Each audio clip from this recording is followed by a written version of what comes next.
the day I caught my fiance cheating 2 days before our wedding. So, I've recounted this story a few times on Reddit, but I felt this subreddit would be the best way to get it out of my system. For context, I'm now 31M, but this occurred in 2014 when I was 26 and my ex-fiance was 25. Let's call her Barb. We met in college and dated for 3 years before being engaged, with a wedding date set by the 4th year. Our parents are not well off financially and she was in graduate school. So the financial duty fell on me, which totaled $20,000 and was paid in full 4 days before the wedding. We had our standard mid-20s relationship troubles leading up to that horror of an evening, with periods of bad communication, excessive drinking on weekends, and the odd argument about minor nonsense. Aside from that, we had a terrific relationship and spent a lot of time together figuring out life after college and planned for the future. As I previously indicated, the wedding and reception. Venue processed my check 4 days before the wedding, despite the fact that the contract specified that it was non-refundable. Over 120 guests had been confirmed, including a few dozen from out of state. Tuxes and bridesmaid gowns had been measured and paid for, and everything was coming together. Now, before I continue talking, let's get to the inevitable of events that you're all interested in. The night in question was a Friday evening at our new apartment, which we'd moved into a few weeks before, and we'd invited around a dozen people over to pre-game before hitting the town's pubs. My buddy, whom I've known since kindergarten, we'll call him Ricky, was among this bunch of buddies. Barb and I had spent a lot of time with Ricky over the past 3 years, and he was undoubtedly one of her favorite of my friends, which is always great when your so gets along with individuals in your social circle. The night began at a local establishment that allowed buyout, so by the time we left, a 1/5 Jameson and a 30 rack of Ewingling had been consumed, and everyone was intoxicated. The next 3 hours were spent moving between 2-3 bars, resulting in the whole group devolving into a drunken, aggressive mess. Most everyone went home when the bars closed, save for me, Barb, Ricky, and another couple who returned to our flat for a nightcap. Once back at our residence, the pair barely stayed for about 20 minutes before calling it quits and heading home, leaving me with Barb and freaking Ricky. I spotted Barb checking her phone more than normal earlier in the night in the bar, and Ricky checking his phone after she had locked the screen. I nearly put 2 and 2 together, but why would I be concerned about them plotting anything nefarious 2 days before I was going to marry this girl? Back to my place, I was reasonably sober and observed that all of the liquor was gone, so I was thinking of picking up a couple of 6-packs from a nearby establishment that remains up until 3 a.m. Barb and Ricky were clearly on the booze and had tanked, but there was no reason to assume anything shady would happen if I left for 20 minutes. When I was in my vehicle, about to leave my apartment complex, I had a horrible sensation in my stomach that something wasn't right, which really terrified me out. So I contacted my closest friend, and he agreed to be picked up and accompany me on the beer run and back to the flat. We strolled up to the sliding glass door that led to my living room, which featured a couch to the immediate right, after getting some Bud Heavies and coming home. We opened the door, took 2 steps inside, and my ex-fiance was fully naked and mounted on Mr. Ricky, thrusting tonsil deep into each other's throats. The remarkable thing about the circumstance was that neither of them seemed to realize that my friend and I were just 10 feet away observing their intoxicated antics. I lost it after 7-10 seconds of trying to absorb the present scenario, dropped the liquor, shoved her backward off Ricky fully, and delivered 2 powerful right punches to Ricky's eye and cheek while he was still flat on his back with the most horrified expression on his face. To put things in perspective, I am 6', 220 pounds, and have always played hockey. He is 5'6", 140 pounds and a runner.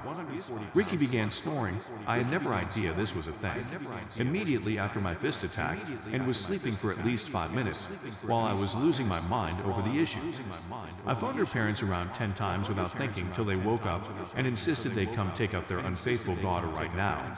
Their home was just 5 minutes down the road, so they came in quickly after I was berating Barb for her heinous, nasty choice. Her parents rushed into me, yelling at Barb, while Ricky was snoozing on the sofa and my friend was mediating the issue. The first thing I told everyone was that the wedding was OFF. I wanted the ring back and said that I'd rather lose $20K than spend the rest of my life with a cheating. Her parents spent the next 20 minutes trying to talk me out of it, and sometimes justifying Barb's conduct, asking things like, why can't you forgive her? And isn't it too late to cancel the wedding?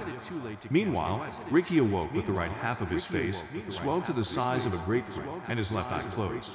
It was difficult to get him out of the apartment since he was too intoxicated to drive. So I contacted his brother, who was 20 minutes away, and spent the time berating Barb Ricky and her parents. Surprisingly, despite my wrath, I was able to keep my cool long enough to communicate my feelings. When I've been this unhappy in the past, my brain felt jumbled, and I had difficulty condensing and forming my ideas into coherent phrases. No, not this time. I had meticulously taken apart each objection, opinion, or appeal for reconsideration uttered by everyone in the room by the time Ricky's brother picked him up and Barb's parents shuttled her home. It felt fantastic. I'm not going to pretend that the months that followed were simple and that everything worked out in my favor. 2 months later, the pharmaceutical firm where I worked decided to lay off my whole division. I had piled up thousands of dollars in credit card debt to pay for the wedding. Unemployment followed me for 5 months, and I was diagnosed with major depression. Life was messed up for a few years, and I wouldn't wish it on anybody. But now that I'm 31 years old, things have calmed down and I couldn't be happier. Thank you for allowing me to air my grievances. Story 2. I cheated and don't know how to forgive myself. Hey, I am a 28-year-old woman who left her home country to be with my spouse. Since I relocated, I've been suffering from homesickness, which has gradually developed into melancholy. Furthermore, in the 3 years I've been here, I became pregnant twice, one of which was an unplanned accident. So now we have 2 very young infants. I lost my sister a year ago, and that was when everything began to fall apart. It was also the moment when I had just given birth to my beautiful baby. Postpartum depression was diagnosed in me. I was cured, but the sadness returned, this time more greater. My spouse is devoted to our children. In fact, it is his primary concentration. He opted to be a stay-at-home father. I work part-time to make ends meet. The problem isn't money. It's that we see one another every day but seldom converse. When we dispute, he becomes violent. He smacked me a couple times, leaving blue stains on my body. I understand that striking is unacceptable, but I always expected him to change. I also shared pictures of my injuries to my in-laws. They just erased my photos. I've never considered cheating. But I've been feeling so empty that I feel like I'm living on autopilot. My in-laws never inquired how I was, and they never saw me as a person just as the wife of my husband. I began getting the one-to-up with someone 3 weeks ago, simply to feel anything. So I downloaded an app, spoke with someone, and did it. We made contact. After that, I blocked him and stopped communicating with him. I didn't even attempt to disguise it, and my husband found out 2 days later. He hit me so badly that I couldn't walk. He informs all of my buddies I may and what I did was heinous. My in-laws barred me.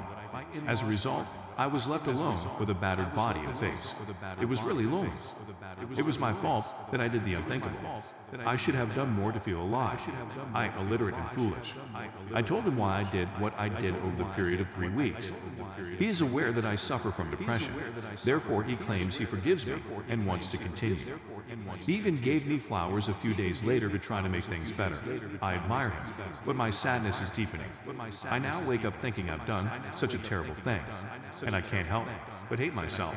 I'm genuinely considering suicide. I only think about my kids. Now, because the thought of them prevents me from doing so. I'm not sure how to go back into life. My in-laws, family, and friends are all aware of what I did. I'm afraid if they see me, they'll simply see a big failure sign on my face. How can I possibly go on living like this?